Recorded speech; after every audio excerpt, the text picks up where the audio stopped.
Reciban un fraterno saludo. Hoy hablaremos sobre el rechazo a las críticas cuando usted se fija una visión. El contenido que usted escuchará tiene base en el capítulo 11 del libro Visioingeniería del autor Andy Stanley. Comencemos. En este capítulo, Stanley inicia diciendo: si no lo sabía, pronto lo descubrirá.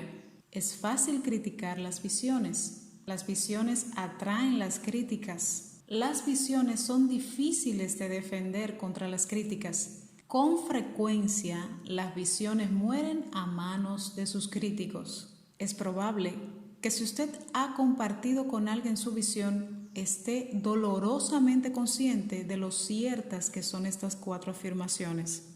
Las visiones comprenden 2 elementos que muchas veces hacen que atraigan una atención negativa. Número 1, el cambio. Número 2, la ausencia de detalles. Con respecto al cambio, cada vez que una persona trata de producir algo diferente, esto toca las inseguridades de aquellos que se habían acostumbrado a la forma en que son ahora las cosas y siempre han sido. En ese sentido, con frecuencia se considera que la visión es una amenaza. Lo que usted está convencido de que debería ser será percibido por otros como lo que no debería ser.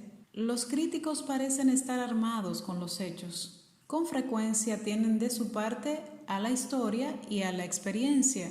Pero hay que comprender que las visiones tienen que ver con el futuro, no con el pasado. Las visiones no tienen historia.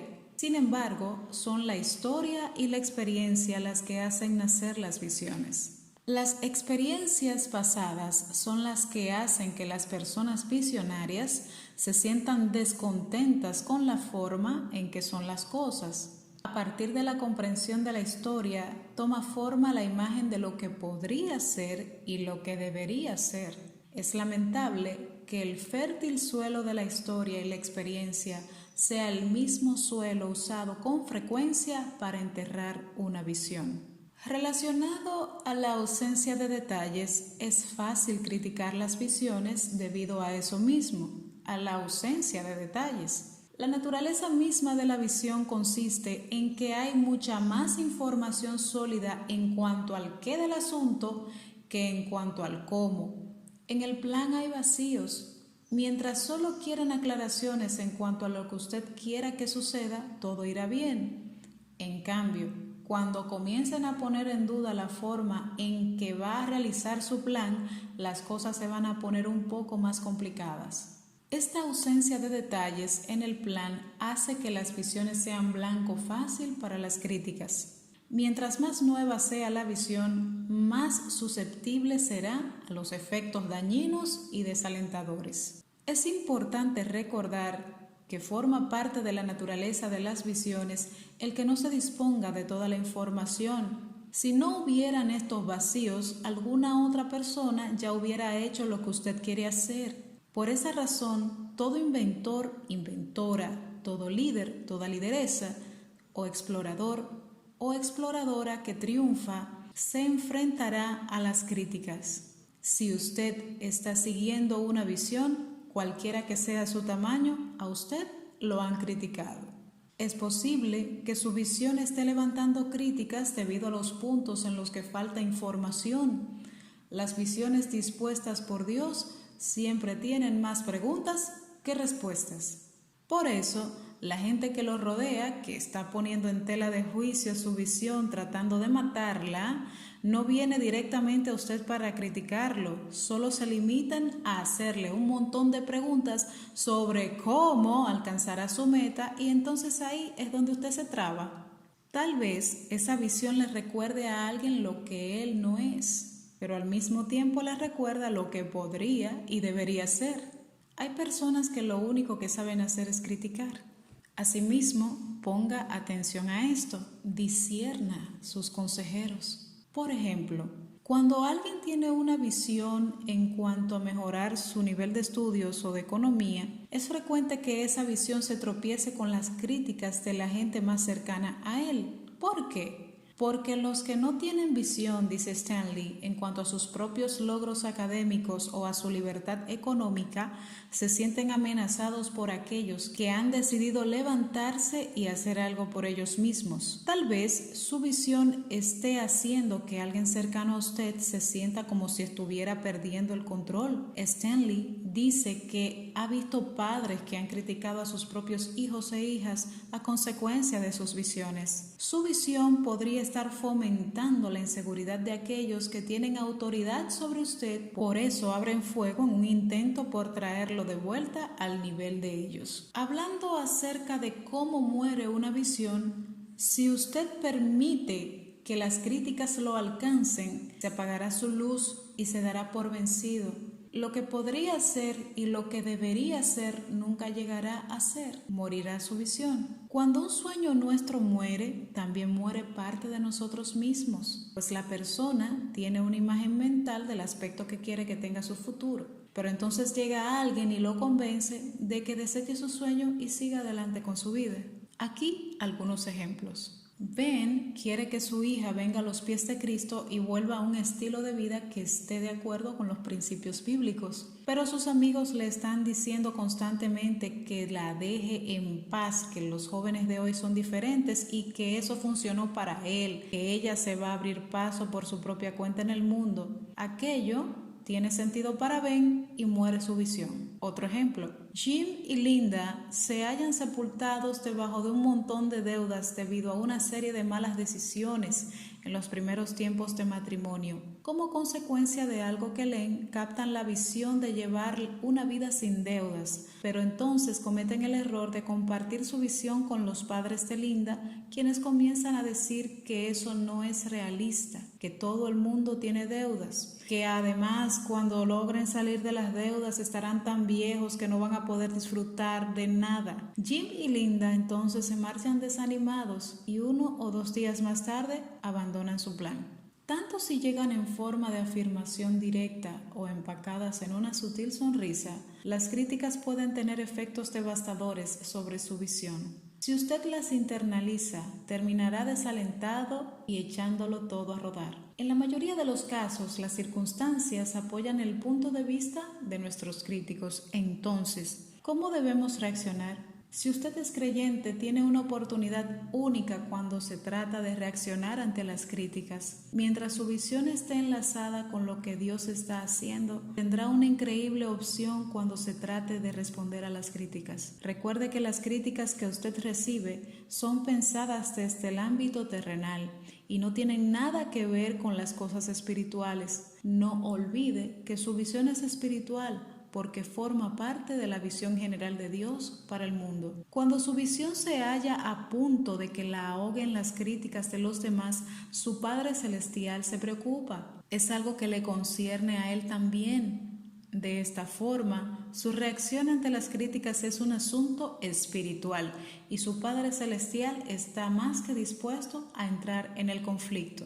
La forma en que Nehemías responde a las críticas y amenazas de los líderes que les rodeaban proporciona un excelente modelo para enfrentarnos a las críticas. Nehemías hizo 3 cosas. Número 1, oró. Número 2, recordó la fuente de su visión. Y número 3, revisó su plan. Respecto a la oración, Nehemías pasa directamente de las críticas a comunicarse con Dios. La oración es una reacción inicial ante las críticas. Nehemías no se tomaba tiempo para tranquilizarse. De inmediato le pasaba de manera directa todo lo que estaba pensando y sintiendo al único que podía hacer algo al respecto. No lo endulzaba ni maquillaba, solo se descargaba. Al responder de esta forma, Nehemías evitó un error común asociado a las críticas. No permitió que sus enemigos se convirtieran en el foco de su atención. Nuestra respuesta natural a las críticas consiste en defendernos. Esto es especialmente cierto cuando nuestra visión es la que se halla bajo ataque. Tenemos la tentación de comenzar un diálogo con nuestros críticos y con aquellos que nos están repitiendo sus críticas. Por consiguiente, gastamos energía y pensamiento tratando de responderles unas preguntas a unas personas que en realidad no están interesadas en las respuestas, y sin darnos cuenta, nuestro enfoque comienza a desviarse. En lugar de centrarnos en la visión, lentamente vamos centrándonos en los críticos. Las críticas tocan nuestras emociones. Esas emociones tienen que ir a alguna parte. Reflejarlas de vuelta sobre nuestros críticos equivale a jugar el juego de ellos. Dejarlas encerradas dentro de nosotros puede tener una consecuencia de depresión o úlceras. Otra opción consiste en reflejarlas sobre alguien que está ajeno a la situación, como el cónyuge, amigos, empleados o hijos. Esto solo complica las cosas. Lo único sano y provechoso que se puede hacer es derramar el corazón ante el Padre Celestial con palabras de mal gusto y todo. Al fin y al cabo, Dios conoce de todas formas lo que usted tiene en su corazón. Tomemos nuestras frustraciones y nuestros dolores más profundos y llevémoslos a Dios. Hacerlo es una manifestación de confianza. Ese tipo de comunicación sincera es necesaria para desarrollar la intimidad con el Padre. Si usted se pregunta si será adecuado expresarle a Dios todo lo que uno siente sin filtros, lea entonces el libro de los Salmos. David sí que no se quedaba con nada por dentro. Enseguida le pasaba a Dios exactamente lo que estaba sintiendo. La oración pone las críticas en su lugar. Cuando usted evalúa las palabras del crítico a la luz de sus limitados recursos, sus planes mal esbozados y su inseguridad, todo cambia. Cuando pone las críticas contra el telón de fondo de los recursos infinitos y la omnisciencia del Padre, las críticas pierden su poder. De esa forma, su nivel de ansiedad disminuye y su pasión se reactiva. La oración lo capacita para evaluar las críticas desde la perspectiva de Dios. Después de haberse desahogado con aquel que conoce su corazón, será más fácil enfrentarse con elegancia a los críticos. Cuando alguien critique su visión, canalice sus emociones hacia su Padre Celestial. Respecto a recordar, Nehemías recordó quién era el que lo había llevado a Jerusalén. Recordó lo que podía y debía hacer con respecto a Israel, tanto en lo político como en lo espiritual. Esos recuerdos le dieron el valor necesario para seguir adelante a pesar de las críticas y las amenazas. Nehemías recordó intencionalmente los sucesos que lo habían llevado a aquel momento. Reflexionó sobre la fidelidad de Dios. Fue recorriendo con la mente los puntos claves en los que Dios había intervenido a favor suyo y de la nación.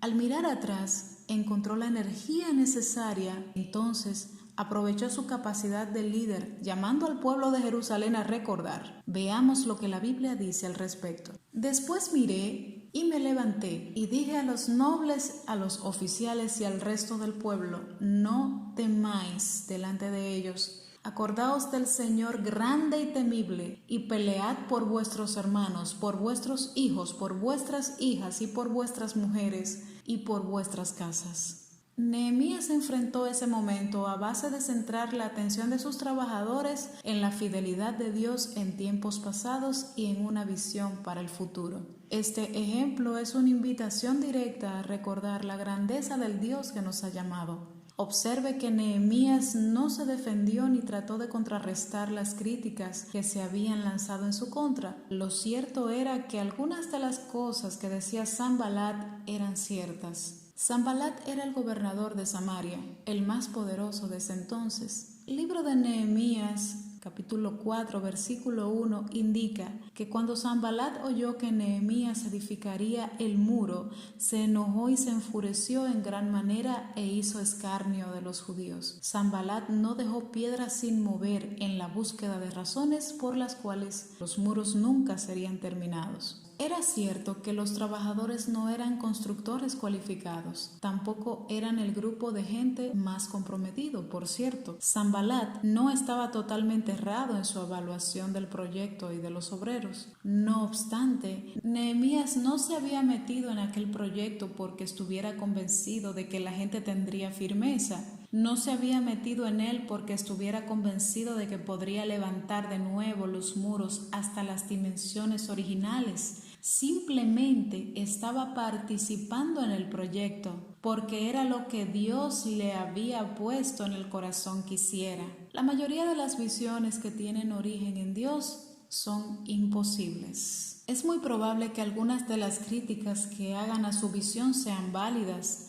También, si usted es sincero o sincera, no tiene defensa posible. Al fin y al cabo es cierto. Cuando Dios nos da una visión o nos señala en una dirección, no se trata de sus capacidades ni de si el proyecto es factible. La cuestión es si usted va a seguir adelante. ¿Qué significa esto de seguir adelante y confiar en Dios? Dice Stanley que en su escritorio de trabajo tiene una tarjeta que dice: Señor, tú me metiste en esto, confío en que serás tú quien me saque. Stanley señala que cada vez que tienen un tropiezo en la iglesia, esas palabras le vienen a la mente. Entonces comienza a repetir: Señor, esta iglesia no fue idea mía, sino tuya, así que estoy esperando que tú hagas lo que solo tú puedes hacer. Respecto a revisar el plan, Nehemías comprendía el delicado equilibrio que hay entre caminar por fe y andar de manera estratégica. Tenía la confianza puesta en Dios, pero al mismo tiempo no abandonaba su responsabilidad de hacer cuanto pudiera para seguir adelante con la visión. En el capítulo 4, versículos 16 al 18 del libro de Nehemías dice: Desde aquel día,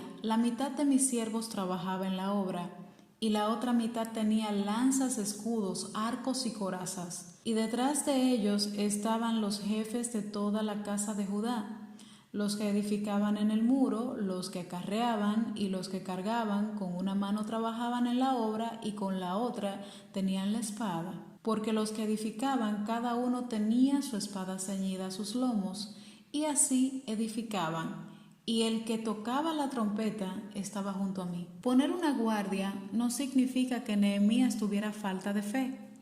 El que la gente de Jerusalén portara armas al mismo tiempo que trabajaban no hacía que dependieran menos de Dios. Nehemías no tenía la impresión de que aquellas medidas les aseguraran el triunfo. Si se producía un ataque repentino, estaba demasiado consciente de cuáles eran las probabilidades. Si Sanballat y los suyos decidían invadir Jerusalén, Nehemías sabía que no tendría la más mínima oportunidad de defenderse sin la intervención de Dios. No obstante, se trata de un paso responsable. Hizo lo que debía hacer y confió que Dios haría el resto. Otro punto no menos importante es la diferencia entre un plan y una visión. No confunda los planes que usted crea para lograr una visión con la visión de Dios.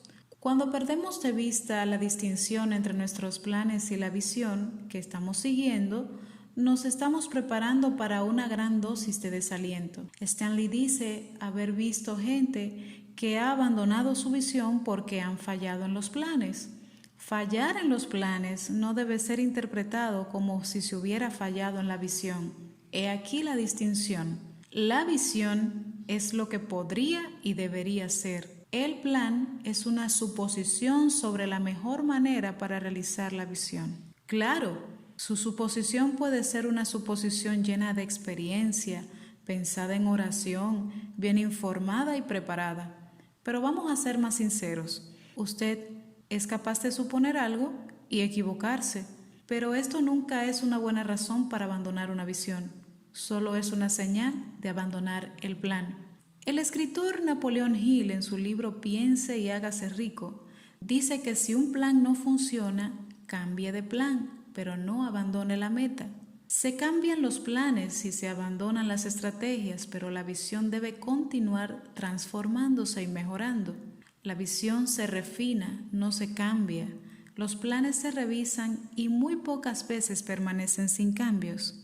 Es fácil dejar de contemplar la visión cuando nuestros planes no funcionan. Los planes fallidos producen emociones negativas también. Si interiorizamos y personalizamos esas emociones, corremos el riesgo de que nos convenzan de que nosotros somos unos fracasados. Los que observan desde el exterior no van a poder distinguir entre plan y visión. Los ven como si fueran una misma cosa, como si la muerte de los planes equivale a la muerte de la visión, no siendo así.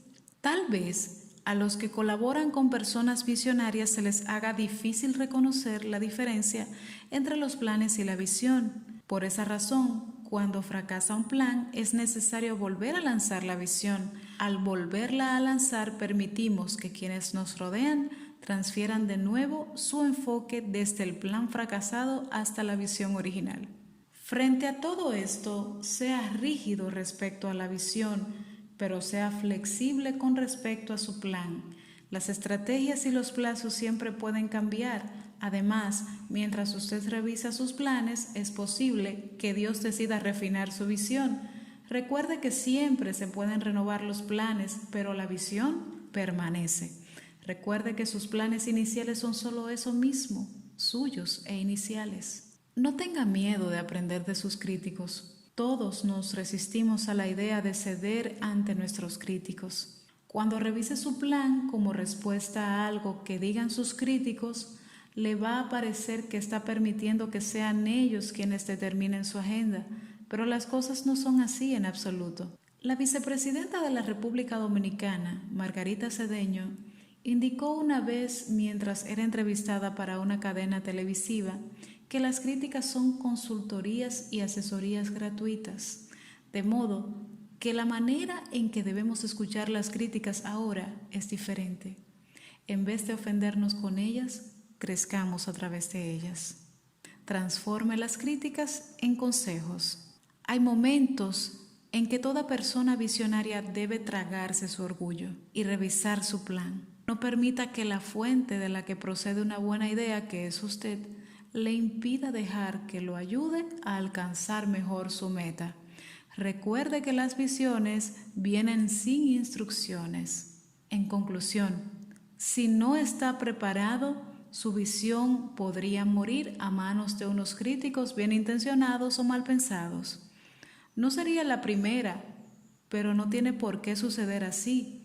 Canalice sus emociones hacia su Padre Celestial. Recuerde quién fue que lo llamó y por qué. Si es necesario, revise sus planes y después espere a que Dios haga funcionar lo que Él mismo originó. Para aclarar sus ideas, tome unos minutos y realice este ejercicio, respondiendo las siguientes preguntas. Número 1. Cuando critican su visión, ¿cuál es su reacción normal? Favor responda con sinceridad. Número 2. ¿Hacia dónde debe canalizar sus emociones cuando es criticado, según aprendió? Número 3. ¿Cuáles son las principales críticas que han dirigido contra su visión? Número 4. ¿Necesita revisar sus planes a la luz de esas críticas? Si lo necesita, ¿cómo lo va a hacer? Número 5. ¿Qué información útil puede usted recibir de sus críticos? Número 6. ¿Cómo han afectado las críticas a aquellos que colaboran con usted en su visión? ¿Es hora de volverles a lanzar la visión a aquellos que pueden verse afectados? Hemos culminado. Continúe creciendo y fortalezca aún más su visión.